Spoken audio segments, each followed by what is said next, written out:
Okay, we're going to pick up where we left off yesterday.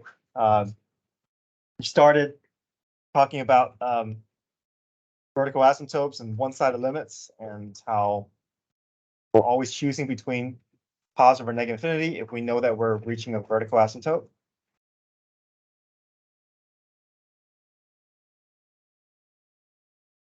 So let's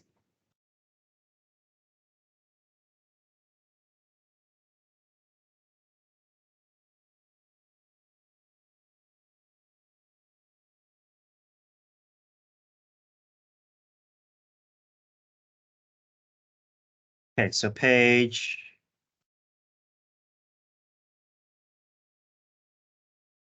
Yeah, let me recap a little bit from page 15.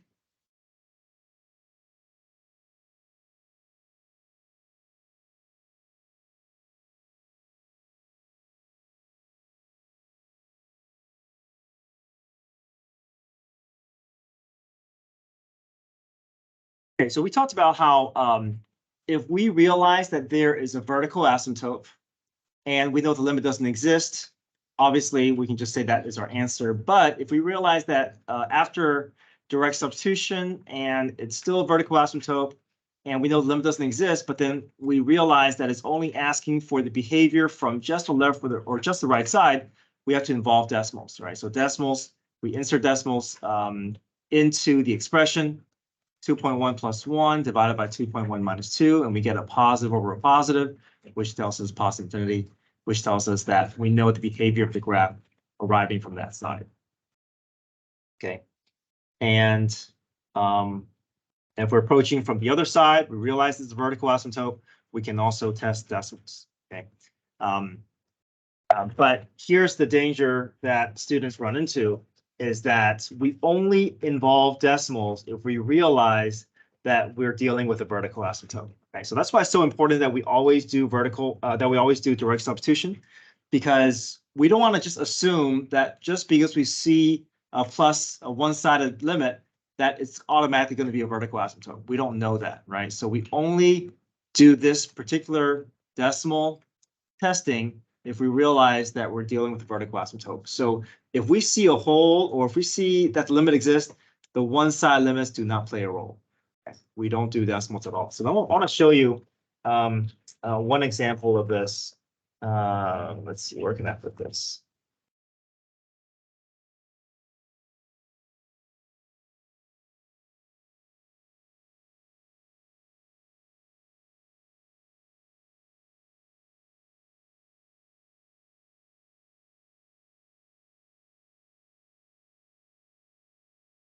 You guys just follow along. We'll do full examples of this on the next page, but I just want to kind of show you real quick here.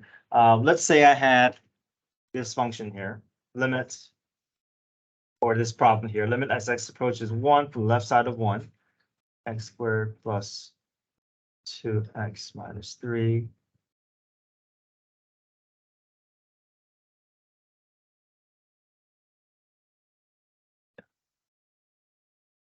Okay. Limit as x approaches 1 from the left side of 1 of x squared plus 2x minus 3 all over x minus 1. Okay, so what's the first step that we do here? Plug in. Yeah, plug in the 1, right? Okay, so good. Plug in the 1, and what do we get? Good. Okay, we get 0 up top, 0 on the bottom. So what does this tell us? Is it be a hole? Okay, there's a hole. Is a limit going to exist?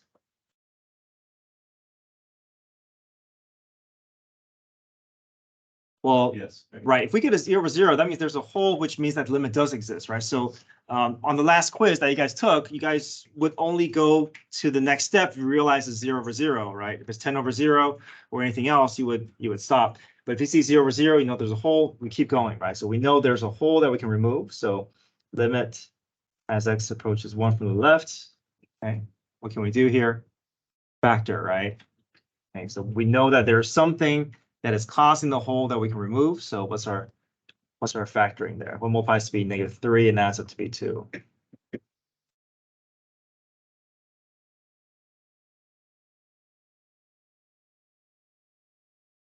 And then what do we realize here?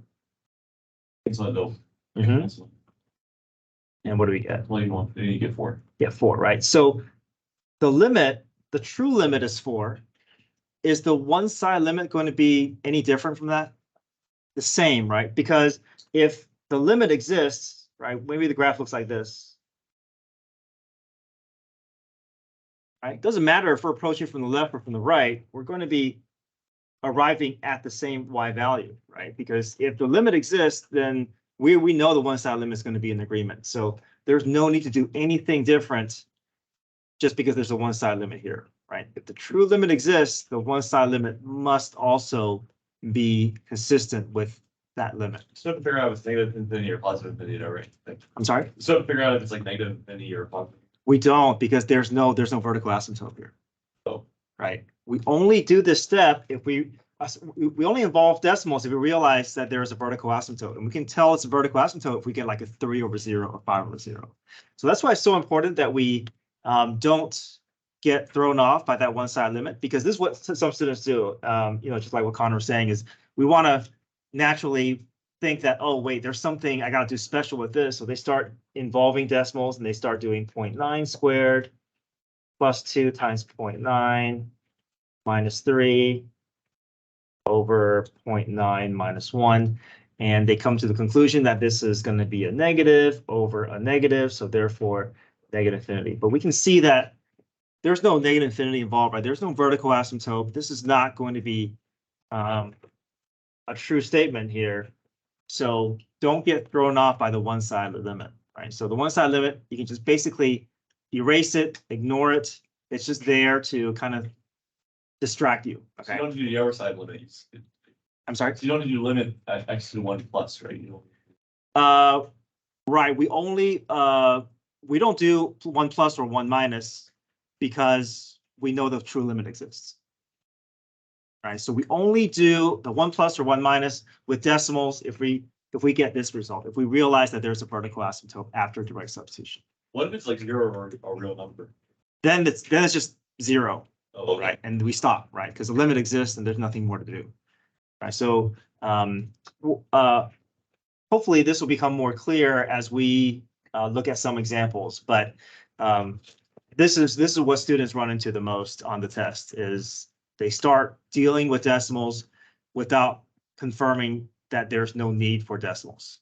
Okay. And you only do decimals if you realize it's a vertical asymptote, because the only reason that we're doing decimals is because we're trying to test between positive or negative infinity. But if the graph doesn't look like this, then there's no need to do anything with decimals. All right, so let's look at page 16. And let's see if we can work through this page together. Okay, so number 3. First things first, what do we do? Plug in. Okay. Plug in what? -3. X. Yep. And negative 3 for x. Just the integer, right? We don't do anything with, we ignore that negative notation. 0 over -7. Okay, we get 0 over -7. So what can we conclude? 0. That's just 0. Well, actually 0 over -7 is a real number, right? So that is going to be 0. Now, if it was -7 over 0, that would be vertical asymptote, and we just go otherwise, right? But if you plug this in the calculator, 0 over -7 will give you 0. If you plug in 7 over 0, it will give you undefined. Okay, so that's a real number. There's nothing more to do here. That is a limit. The true limit exists, so it doesn't matter if we're approaching from the left or from the right. We're not going to have any answer that's different. So that notation is just there to see if you will fall for any, whether you will take the right step or not. Okay.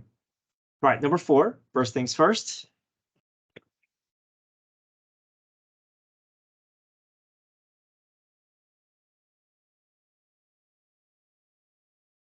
All right. What does that tell us? Keep going. Keep going, right? Factor, reevaluate, and reduce. Are we going to have to worry anything about decimals here? No. No. Okay, so I keep on remind you only do with decimals if you realize there's a vertical asymptote. If there's no vertical asymptote, you can just go ahead and cross that off or just remove it so you don't have to worry about it. Okay. All right, so we know that there is a factor that we can take out.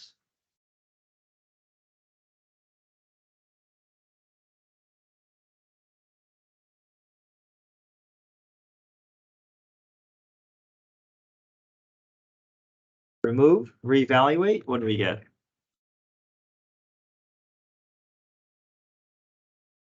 Yeah.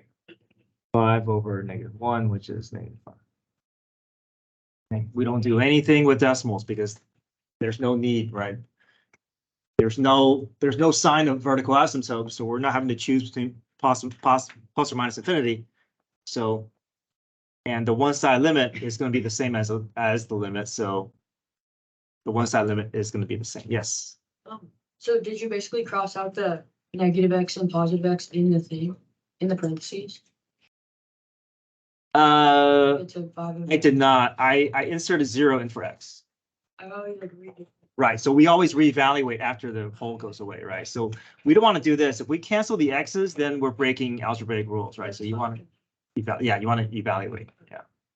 I didn't show the step. I just so I did 5 minus 0 over 0 minus 1, which is negative. Yeah.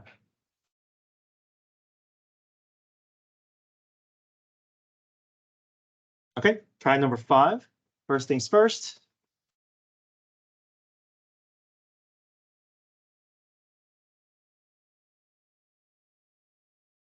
What do we get? 5 over 0. So what does this tell us? What's happening here? There's a vertical asymptote. Okay. Normally we would say that the limit what? Does not exist, but is this asking for the true limit? It's asking for the one side limit. So we know that if we're approaching -2 from the left side of -2, either this graph is going to do what? Go up, or it's going to go down, right? We don't know which one, so we're trying to choose between these two options. Now we can work with what? The decimals, because we want to pick a number close enough so that we can see where the graph is headed. Is it going up or is it going down? So what number can we choose to the left of -2.1. Yeah, so this is -1, this is -2. I want you to number to the left of -2, so -2.1, right? So I'll test -2.1. So -2.1 gets inserted for all the x's.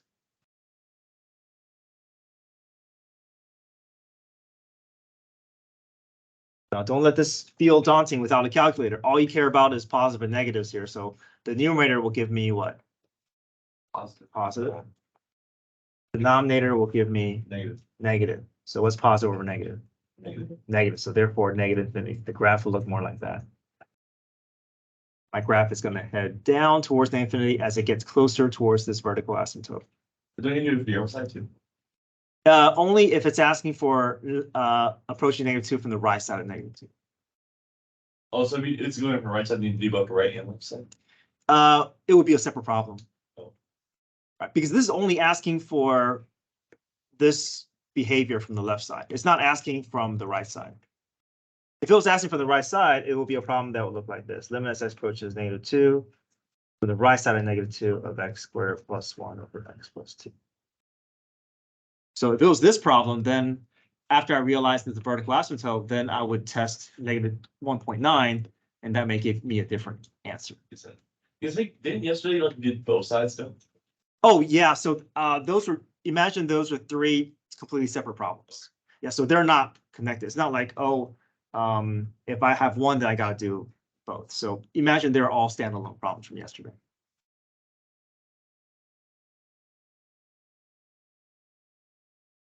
Okay, number 6.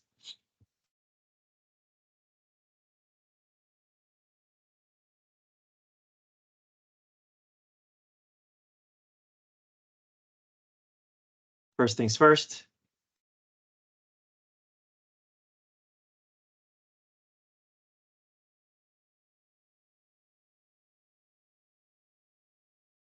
Direct substitution, right? What do we get? Yeah, it's like wrong. We got 74 over 0. But That's right. Yeah. So 5 squared is 25. 25 times 3 is 75. 75 minus 1 is 74. 74 over 0. What does that tell you? There's a what? Therefore, the limit does not exist. It's not asking for just the left or just the right. It's asking for the full limit. The full limit is obviously doesn't exist. Now, I guess we could subcategorize and test both sides, but I'm not going to ask you to do that. Okay, so if it doesn't ask you from the left or from the right, if you know this vertical asymptote, just say it doesn't exist.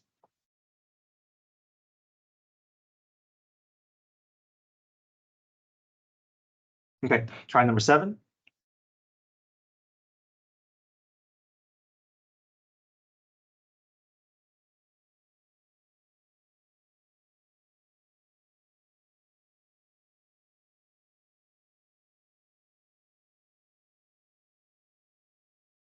All right, never skip the first step. If you skip the first step, you run the risk of going down the wrong path or assuming that you're going down the right path when you're not, when you're just.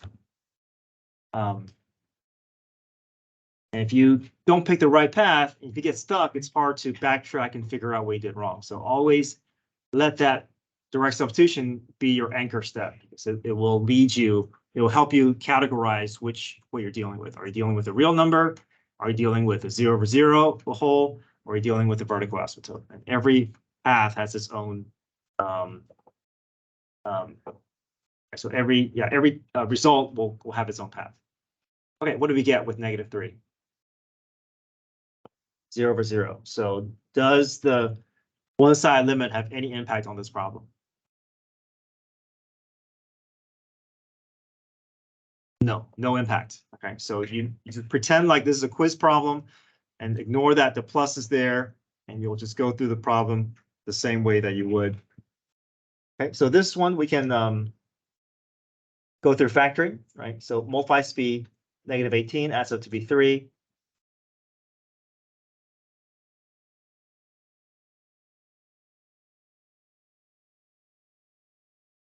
Six and -3. So we have to worry about that too. So we have to divide by 2, reduce and reevaluate. The 6 and 2 can reduce, the 2 can't reduce, so pull the 2 out in front. Now there are multiple ways of factoring. Some people do grouping or some people do other things, but whatever way you choose, it's good as long as you can factor it correctly. So that's what we're looking for, right? Anytime we see 0 over 0, we're expecting this to occur. We're expecting some match that we can remove between the top and bottom. Okay, so we do that.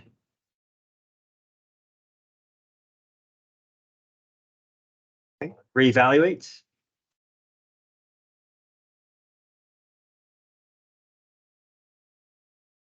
What do we get?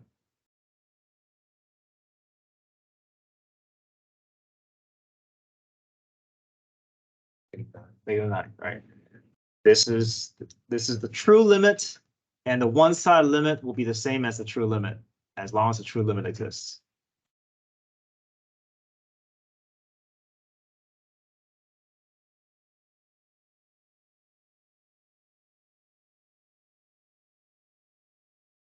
What's something? When we test like the numbers out, like when it's a vertical asymptote, what if it's like 0 on the space, not like a positive or a negative? Would that ever happen? Say it again. Like, when we test the numbers, when it's a vertical asymptote, what happens if it's like not positive or negative? It's like just like 0. Tested, like you were the numerator or denominator. Oh, Would that ever happen? no, that wouldn't happen. If you're testing decimals on either side of your vertical asymptote, you're always going to get a positive or negative number. You're never going to get 0, because that decimal is always going to force a difference with what you see in the original denominator. It's always going to give you something a little bit different. Yeah, you're never going to get a 0 when you test decimals. You're always going to get a positive number or negative number, or vice versa. Okay, so what do we get here when we insert a -4? Yeah, 31 over 0. What does that tell us? Vertical asymptote. Okay, normally the limit doesn't exist, but it's a one-sided limit, so we got to go further, right? Now we can test what? Decimals, right? Because you know that you're approaching -4 from the left side from right side -4, so the graph is either doing this or it's doing this, right? One of those options, not both, right? Otherwise not a function. It's one of those two. All right, so you want to test the appropriate decimal so that we know which direction the graph is headed just from that right side. And what decimal can we test? 3.9. Yep, so -4 is here, -3 is here. I want a number slightly to the right of -4, so I'll test -3.9.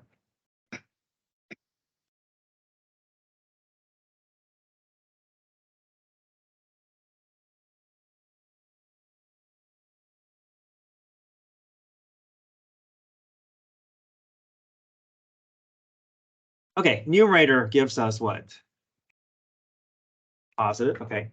Now denominator, -3.9 is same thing. It was very close to 4 squared, right? So 4 squared minus 16 will give us 0, but a number slightly less than 4 will give us a number slightly less than 16. So it's like in that 15 point something range. So, all right, so 15 point something minus 16, like you said, it's negative.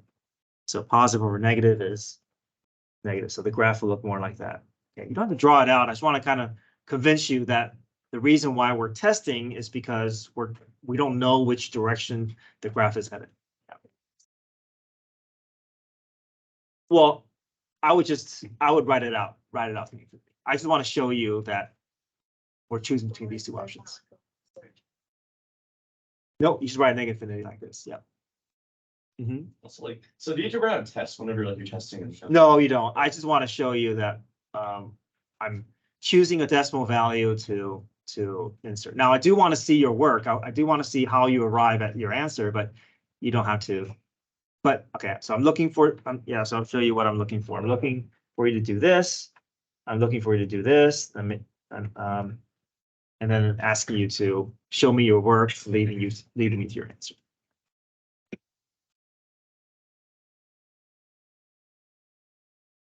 Okay, number 9.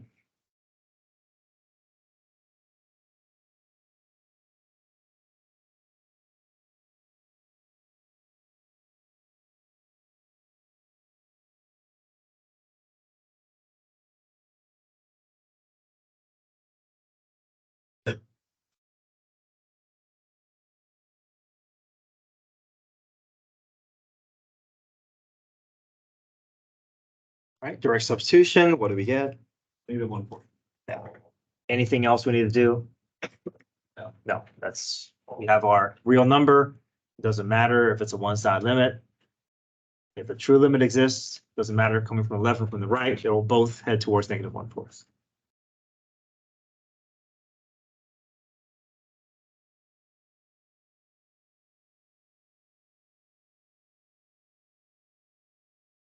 All right, number 10.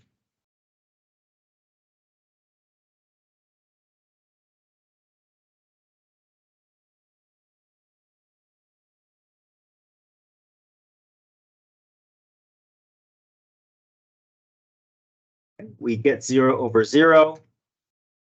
Is the one-side limit going to have any impact on us? No, right? So ignore it, right? So pretend like this is just a normal limit problem because the limit's going to exist. There's no need to do anything different with the one-side limit. Now, careful though. If I want to, I know we got a factor, but before we do trinomial factoring, we got to take a GCF out. There is a GCF that is available for us to take out. If we don't do GCF, we're running the risk of getting our answer slightly wrong. So make sure you take your GCF out first.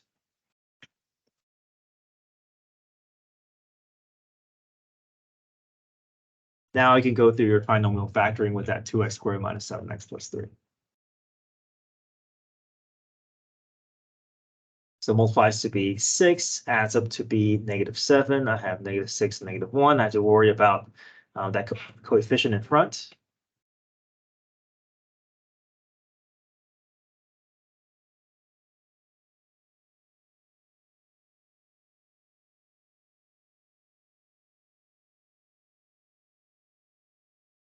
We know we're always looking for a common factor. We know common factors will always appear because we're getting that 0 over 0. That's indication that there's something that is matching that we can remove, and then we reevaluate.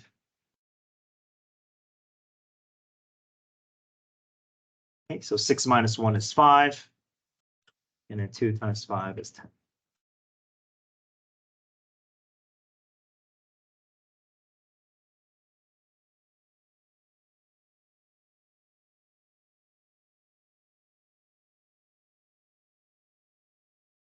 So the two is still outside there. 2 is still, yeah, so 2 is still part of my calculation, yeah.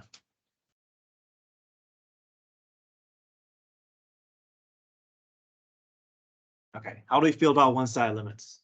Okay, so, yeah, so the biggest trouble that students have on the test is getting thrown off by the one-side limit and starting the decimal process too soon, right? Or when it's not needed, right? So I want to make sure that you're very clear that you're only doing decimals if there's a vertical asymptote. If there's no vertical asymptote, just cross it off and imagine like if it's not there. Okay, now there's one more topic coming. So let's see if we can get a head start on it, and then we can maybe even start our test review tomorrow. Okay, so here's our final topic, page 23.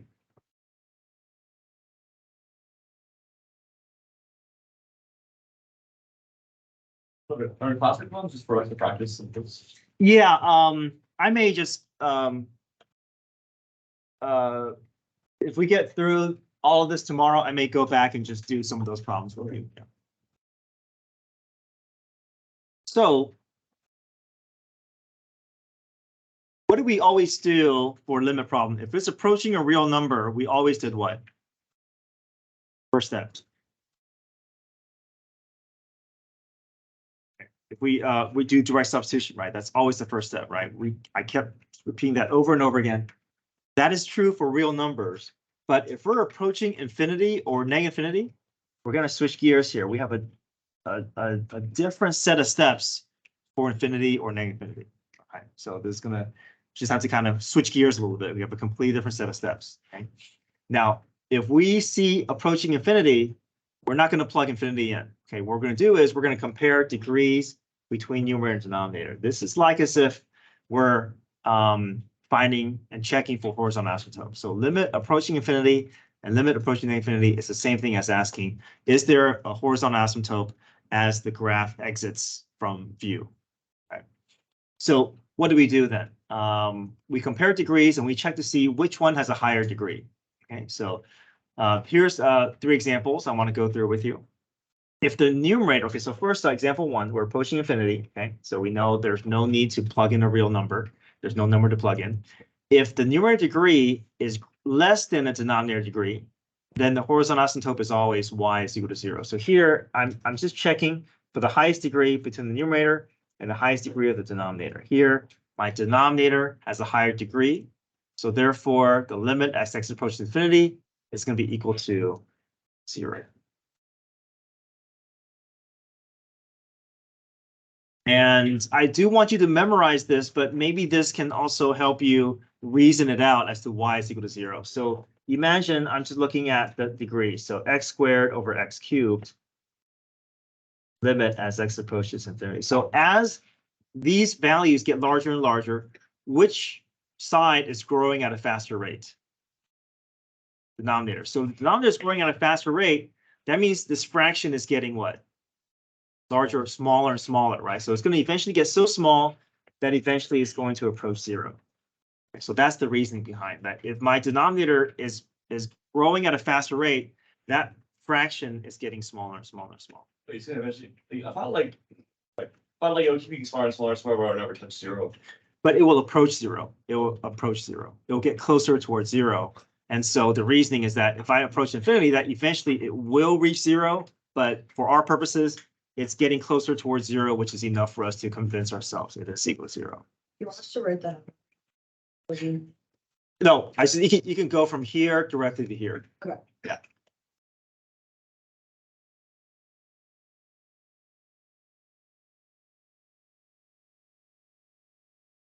Okay, now if so again, example 2, I'm approaching infinity, okay? If the degree between numerator and denominator are the same, then there is a horizontal asymptote that's a little bit different. So here, what's the degree of my numerator? 2. What's my degree of my denominator? 2. 2. They're both moving at they're both increasing at the same rate. And so because they're moving at the same rate, the only thing that's separating them is the ratio in front. So my limit is going to be equal to 5/2. That's your answer. That's my answer. Yeah. So in a sense, it is faster than real numbers because we don't have to worry about factoring and reducing and all that. We're just checking degrees and jumping to our conclusion. Okay, so in other words, the horizontal asymptote, the limit is 5 halves. But if you were looking at this graph, we would say that there's a horizontal asymptote at y equals 5 halves. I want to make that connection with something that you've seen in the past. Now, what if it was limit as x approaches negative infinity, 5x squared plus 3 over 2x squared plus 4x minus 9. Okay. What's my highest degree here?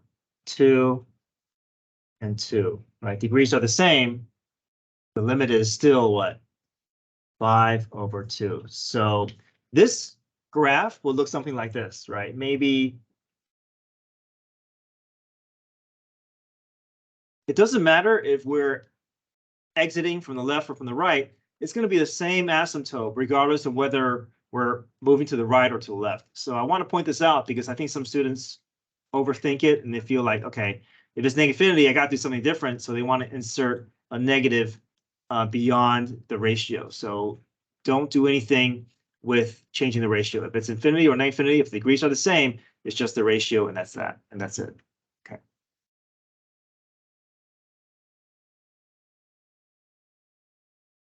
Okay, last scenario. If my numerator degree is greater than my denominator degree, then we don't have a horizontal asymptote and the limit does not exist. But even though the limit doesn't exist, it's either going up or it's going down. Right, so we're gonna have to do a certain test beyond this. So this is the most involved category. Okay, so again, we're approaching infinity, so we know we're going to be comparing degrees here. My numerator degree is 3. My denominator degree is 2. So which side is growing at a faster rate? Top, right? So, but if that means this is going to either head towards positive infinity, or as it exits, it's going to go to negative infinity. But we don't know which side because we have to test, okay? Because, you know, there's a negative in front. Maybe it's going, we know it's going to go in one of the directions, but we don't know which side. So if you're choosing between these, now this is different than vertical asymptotes, right? This is completely exiting the graph. It's not hitting a wall. This is exiting the graph as we go to the right. We will test a number in the direction that we're headed. So because we're headed towards infinity, an easy large number to test is 100.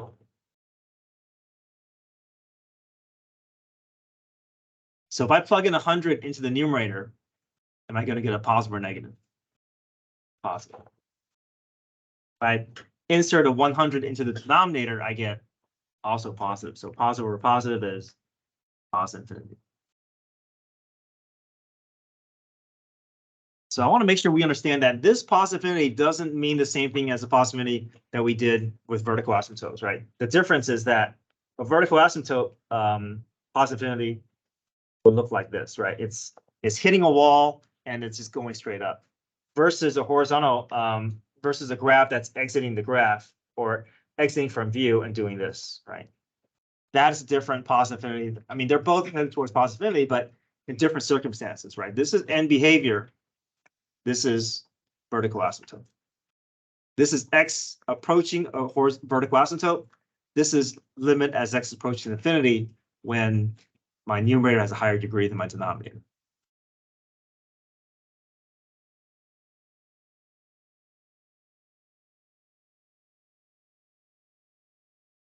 Just a side note here, a horizontal asymptote is a description of the end behavior, but it's not a boundary that the graph cannot cross.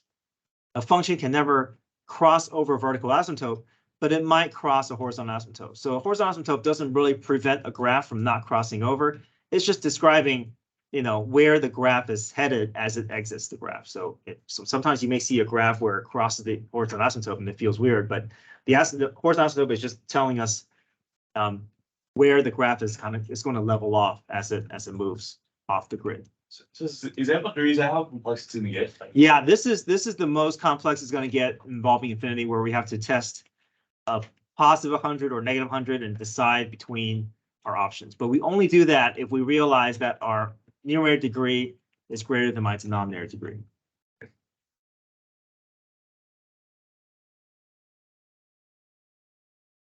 Okay, so let's look at some examples here. We have a few minutes. Let's go down our steps here. So number 4, use horizontal asymptote rules for the following. So we see we're approaching infinity, so we know we can compare degrees. next one, I mean, the numerator degree is higher. Numerator degree is higher, which means that the graph is either going to do what? It's either going to go up or it's going to go down. But we're headed towards positive infinity, so we're moving to the right. So let's test a number that is a large number in the direction that we're headed. So if I insert 100 in for x,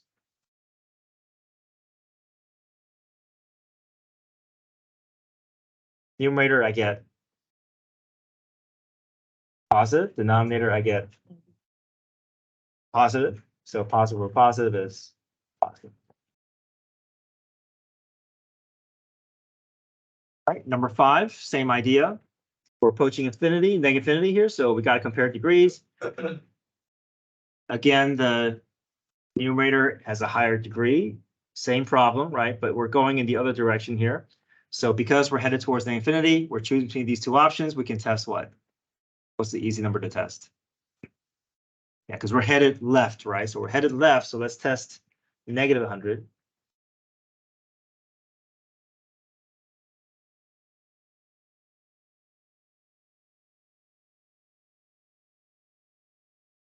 Okay, so numerator, I get positive. Denominator, I get negative. So positive or negative is negative infinity.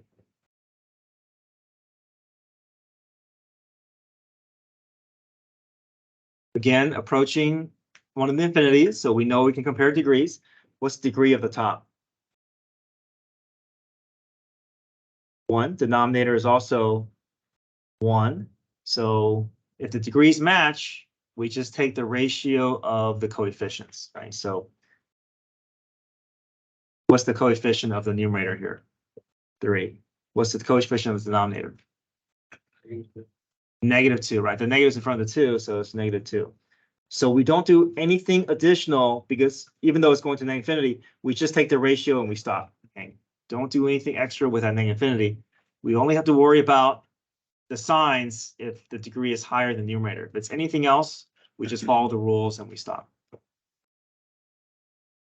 So number 7, we're approaching positive infinity. Degrees are the same. We just take the ratio of the coefficients. So it's also what? -0/2.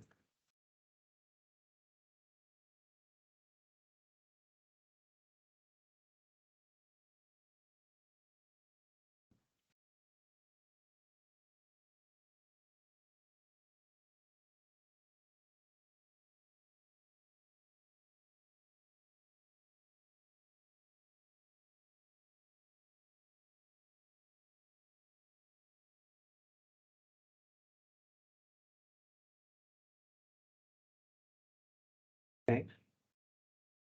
8 is nice and easy, right? What's nice about this? Denominator is Greater, so it's automatically what? 0. 0, right? So that's the easiest one to do. Nice number testing. Yeah, this we got to test, right? Between our two options.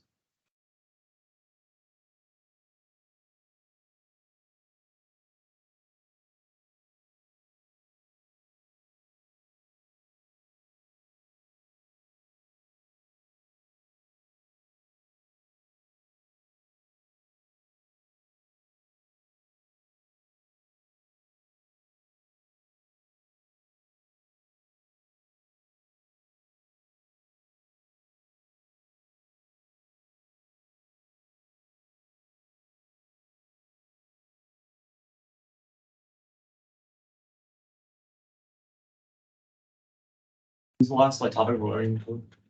this is the last major topic. I have two small things I want to go over on the next page.